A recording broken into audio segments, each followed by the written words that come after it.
Ooh. What's going on, guys? Welcome back to another episode. Today we are in my friend's office. No, we're not at home because I'm in between moving into a new office, which I'm extremely excited about, but I'm also a bit nervous. I'm not gonna lie. Maybe it's a bit between excitement and nervous because anytime you're going in something new, you always feel like, well, this could go wrong, this is gonna go wrong, I'm not gonna have this. Anytime change happens, but one thing about change, you'll get something new that you didn't know. So I'm excited to move to a location. I'm still with my brother. You know that we have a studio together, but this one will be a bigger room. Still sharing a room, but it'll be bigger and more room for me to be more consistent with all the stuff that I do, working with clients as well as YouTube as much as I can. But for today, we're in this beautiful office. So recently I shot a music video and I was able to do a cinematic scene before the video came out. Now, if you're not familiar with Jay-Z, I don't know where you've been. You're under a rock somewhere far from America. I don't know. Even if you're in another country, you know who Jay-Z is. But I was able to do a scene from one of his classic music videos, Dead Presidents.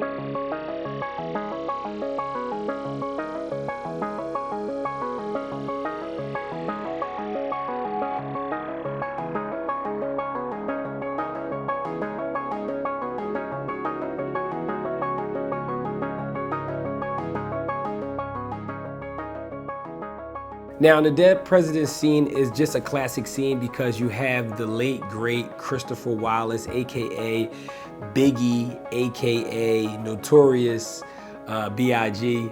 Biggie. We miss him, we love him. So that's a classic scene in hip hop with just the guys gambling, playing cards, rolling dice around the table. And I kind of wanted to do that. So the other day we went out and shot a music video and we did that scene.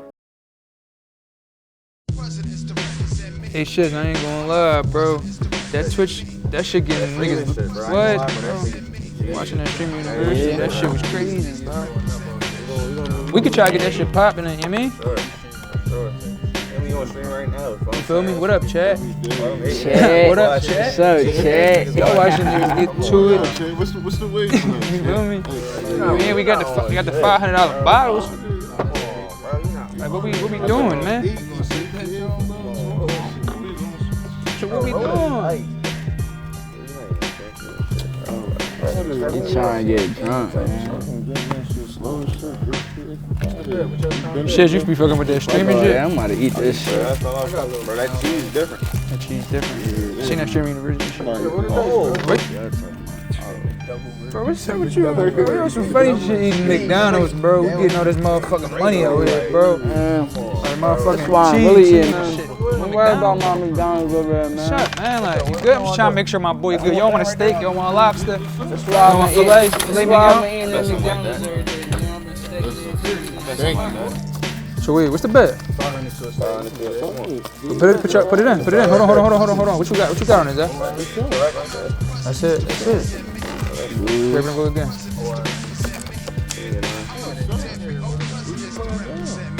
Bet it all, nigga. What?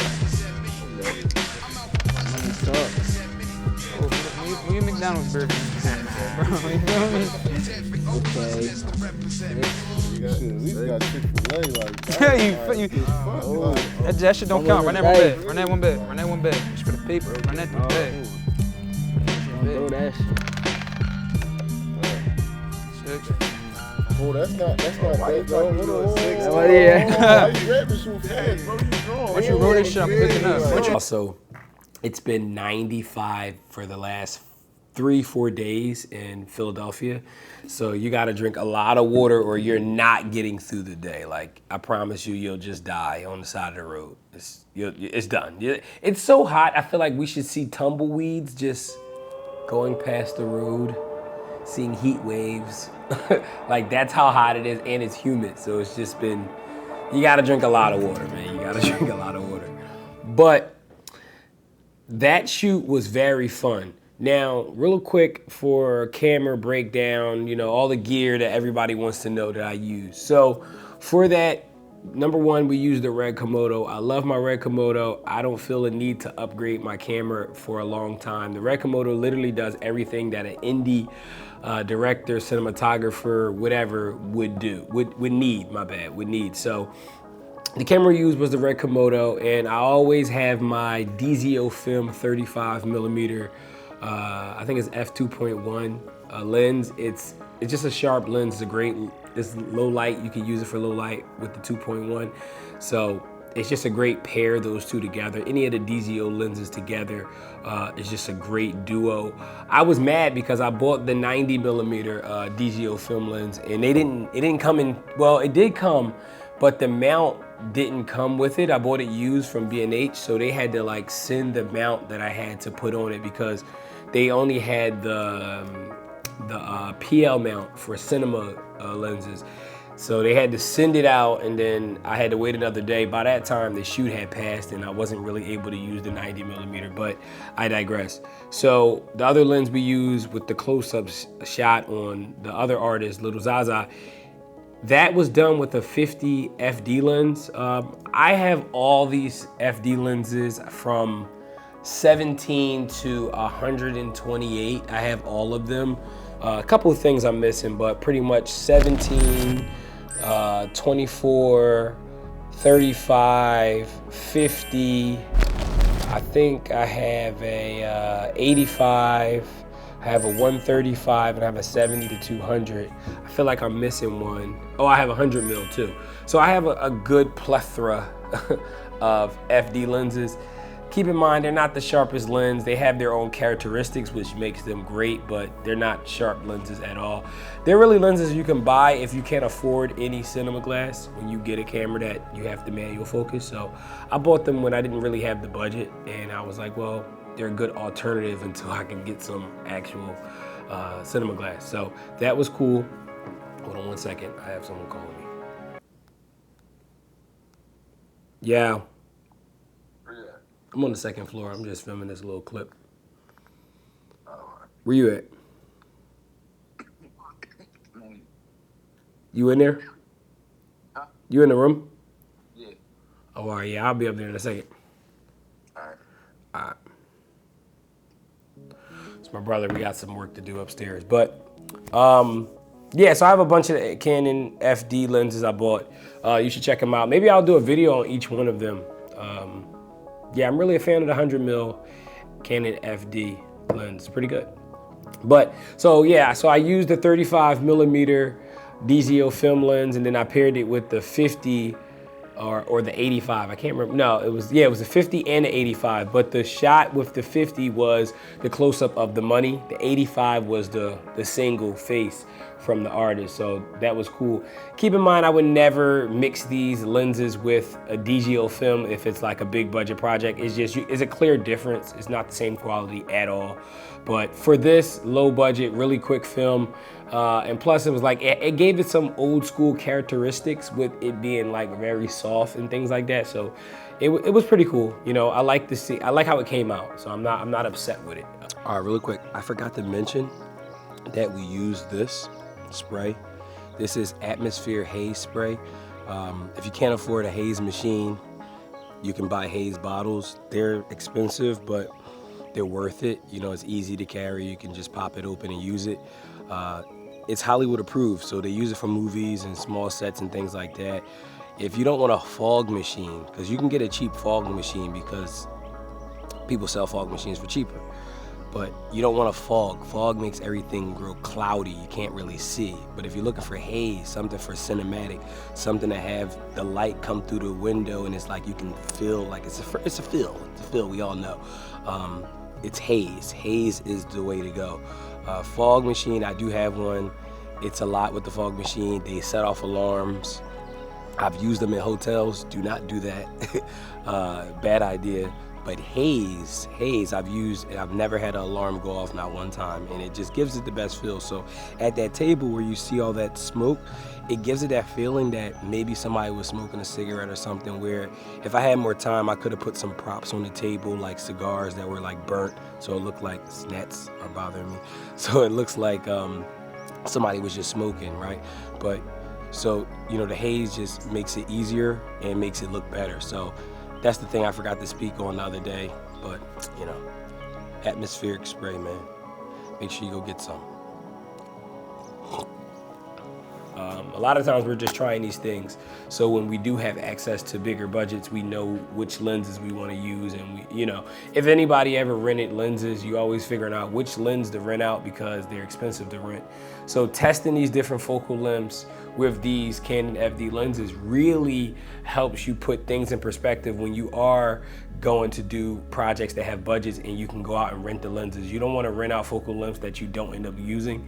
Especially if you're renting out like expensive glass, those things be like $1,500 for like 3 days. So you want to make sure you're renting glass that you're actually going to use. So for lighting, I actually used one light. It was the lantern attached to my 300D aperture. Now I've had this light for the last 3 years. It's just a great light to have. I don't know if they have like a new version of the 300D, but the 300D is a great light. I think anybody should pick that up. You kind of can skip over the 120D and just go straight to the 300D, in my opinion, but the 120D is great too. I also have that one too, but most of the time I'll use my 300D because I just know I'm covered in whatever I need to do. So with the 300D. So we use the 300D attached to a lantern soft filter or whatever that ball thing is called. I don't know what the actual it's called, for the attachment, but it's a lantern attachment. And that just helps spill the light around the table. But then I also blocked off some light on the edges so it doesn't go too far and it's not lighting the whole room, because some of the light would have spilled on the wall in the back, and I really wanted to make it seem like they were in a dark room. Unfortunately, we wasn't able to cut off every light in that room, so that's why some things in the background you can still see.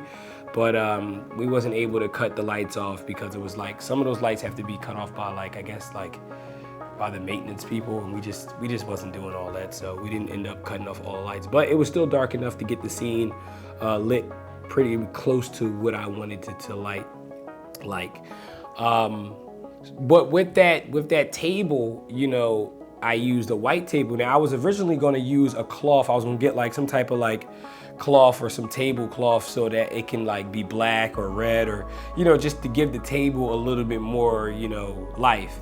And I decided not to, because when you're blasting light above people's face, that's going to give you raccoon eyes. So you need to have some type of reflector to bounce that light back from under them so that their eyes are their face is fully lit. And the reason why I decided to do the white, because white reflects off of the light reflects off of white. If I would have did black, their face would have been very lit dark, and it would have been no light bouncing off there, and it would just been lit like just ugly. You wouldn't have liked it. I wouldn't have liked it. So I didn't do that, But these are things you have to know going into these, sets and stuff, that you got to realize that you want to make sure your story makes sense, but you also want to make sure it's very practical and easy to do. And it makes sense because, I could have like put another light to the side and, help the light from above to make it look natural, but that's just bringing more things in it. And it's like, how can we light this practical, but it's not too much things going on that we have to like bring to make the scene come alive. So just keeping the table white literally helped that scene out a lot. That was literally one light. And that's what this video is about. One light setup, literally one light setup. And everything else was practicals.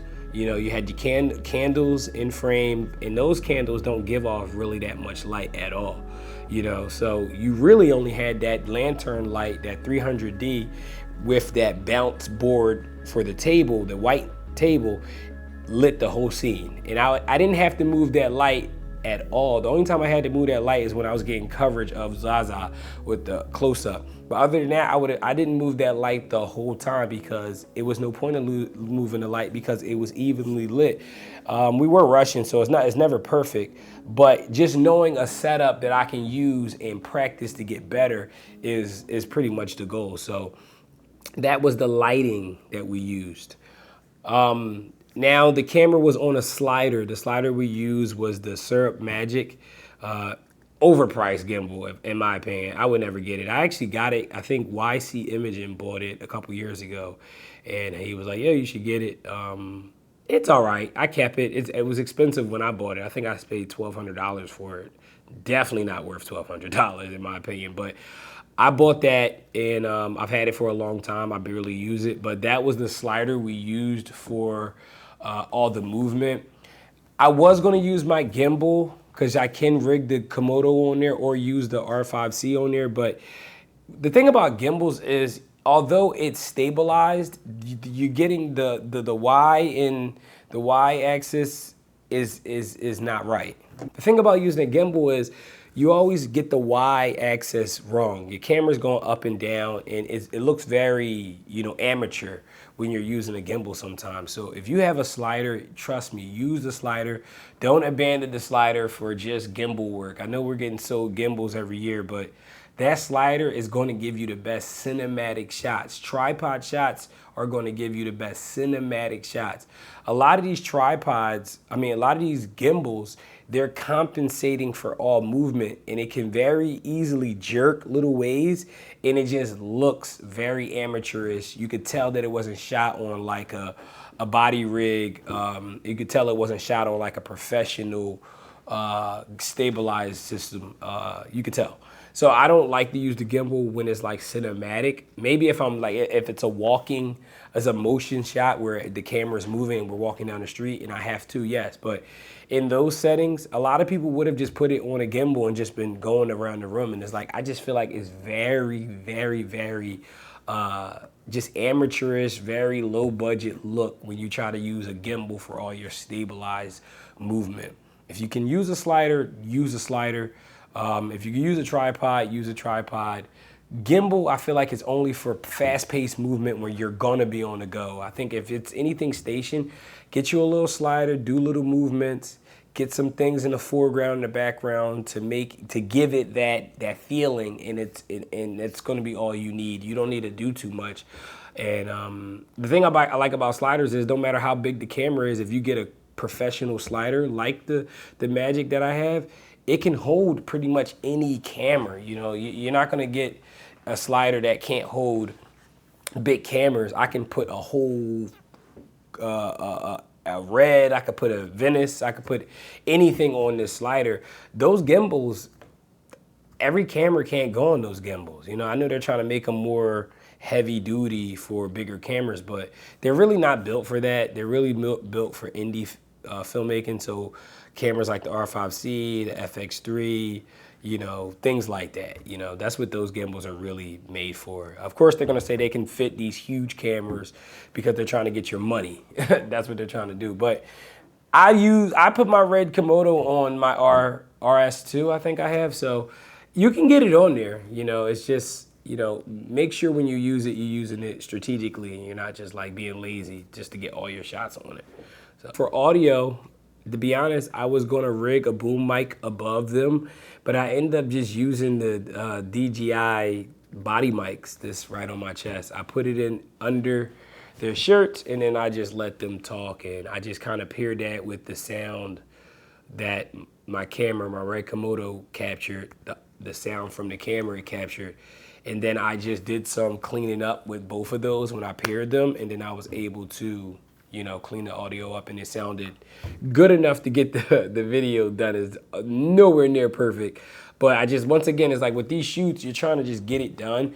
Yes, it would have been better quality sound if I would have hung a actual boom mic above their head or put a quality body mic, which I was going to do. I ended up leaving them, but luckily I had my DJI wireless mics to do it really quick.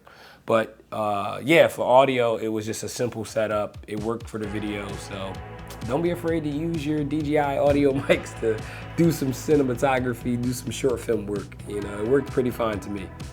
Also, I just want to say, everybody that subscribed to this channel, I really appreciate you guys, all 782 of you. I really appreciate it.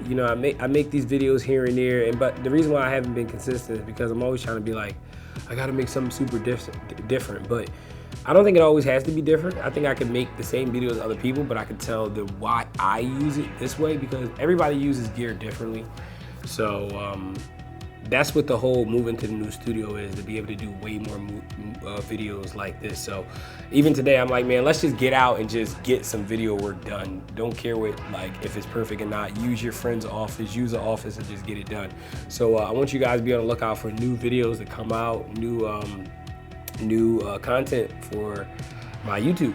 You know, so stay tuned for that. I got a lot of cool videos coming up, a lot of things I want to do. I'm very excited to get in my first office to create. Like I said, me and my brother got an office, but it was so small that I barely did anything in it. Only time I did something in it was honestly like just to shoot something really quick, but I wasn't able to go in there every day and have my stuff set up.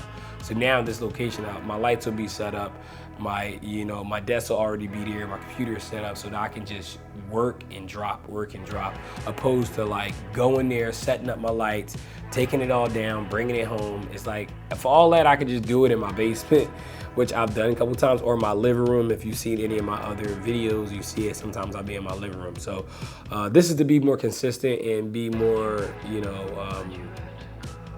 be more creative, and be able to hang out with you guys more and work through some of these filmic things, I guess, if that makes sense. Filmic things, I don't know if that makes sense, but yeah. So if you like this video, if you want to see more, there will be more. Just make sure you like, subscribe, and comment. Nostalgia, I love it. This is what this film was about today. It's about nostalgia and using one light. I'm a sucker for nostalgia, and if you know people are a sucker for nostalgia. Anytime you redo something from years ago, that resonates with people. That's why finding old ideas and making them a newer version will never get old. That's why 20 years from now there'll be a new Avengers beginning. That they'll be recasting for the same movie I seen 10 years ago. So I say that to say is, nostalgia always brings a certain love from an audience. So don't be afraid to find nostalgia and add it to your projects. So that's what this video was about, is just nostalgia. I love nostalgia. Yeah. So see you guys on the next episode. Can't wait to make another video to show you guys, and make sure you hit that like, subscribe, comment, and I'll see you guys on the next video, whenever that will be, but it will be soon. Peace. Let me get out of here before somebody yells at me for being here too long.